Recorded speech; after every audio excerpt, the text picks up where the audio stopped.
وہ جو صبح سے 71 لاشیں اٹھا چکا تھا، جس نے اکبر کی لاش کو سینے سے لگایا تھا، جس نے قاسم کے ٹکڑوں کو اپنی عبا میں جمع کیا تھا، جس نے عباس کے شانوں کو فرات سے اٹھایا تھا، ہائے کس کس کا داغ لے کے حسین میدان جنگ میں اترے ہیں۔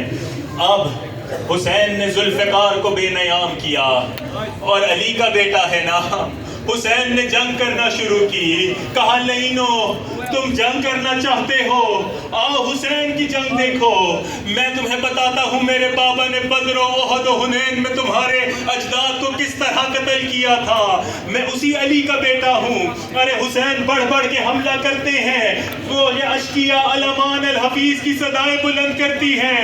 حسین کہتے ہیں ارے تم مجھ سے امان مانگتے ہو، تم نے میرے اکبر کو مار دیا، اس کے جگر میں برچھی کی انی چھوڑ دی۔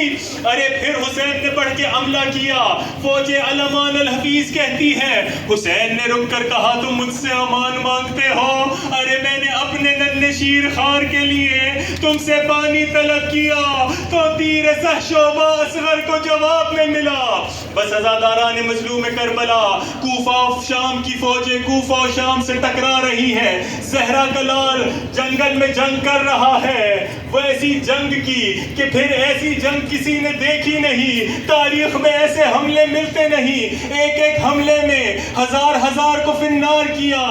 بس کب تک لڑتا، کب تک حسین اپنی جنگ کو جاری رکھتا؟ خدا نے کہا ہے میرے حسین میں تیری جہاد سے راضی ہوا۔ ہاتف غیبی نے صدا دی، یا ایھا النفس مطمئنہ ارجعی الی ربک راضیۃ مرضیہ، میرے حسین میری طرف پلٹ کر آ جا۔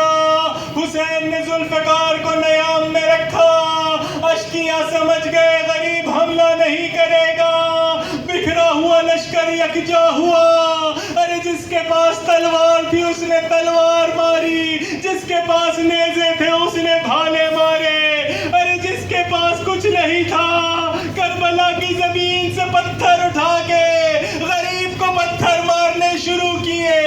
آزاداران مظلوم کربلا، ایک شکی کا پتھر اس پیشانی پہ آ کے لگا کہ جس کے رسول بوسے لیتے تھے، خون کا فوارہ جاری ہوا۔ ایک لعین نے ایسا تیر مارا کہ حسین کے سینے میں پیوست ہوا۔ حسین نے چاہا تیر کو آگے سے نکالے، تیر آگے سے نہ نکلا۔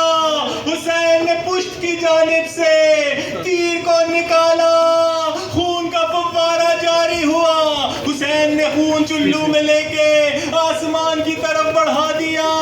بس عزاداران مظلوم کربلا، حسین ابھی سنبھلے ہی تھے، ایک لعین نے بھالے کا ایسا وار کیا کہ اب زہرا کا لال زین پہ سنبھل نہ سکا۔ ارے حسین زین سے زمین پر نہیں آئے بلکہ تیروں پہ معلق ہو گئے۔ عزاداران مظلوم کربلا، ذوالجنا سے غریب کا گرنا تھا کہ سواری کو محسوس ہوا میرا سوار رہتا نہیں۔ ارے حسین کو زمین پہ دیکھ کے ذوالجنا آگے بڑھا، آگے بڑھ کے کہا آقا اجازت ہو میں خیام تک لے جاؤں۔ حسین نے کہا بہنوں کو بتا دو حسین خیام نہیں آ سکتا۔ ذوالجنا نے اپنے سر کو حسین کے لہو میں رکھا، ارے خیام کی جانب بڑھا۔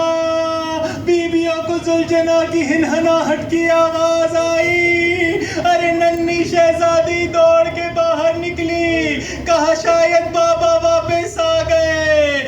اب جو دیکھا خالی ذوالجنا ہے، باگیں کٹ چکی ہیں۔ کہا سکینہ نے ذوالجنا مجھے اتنا بتا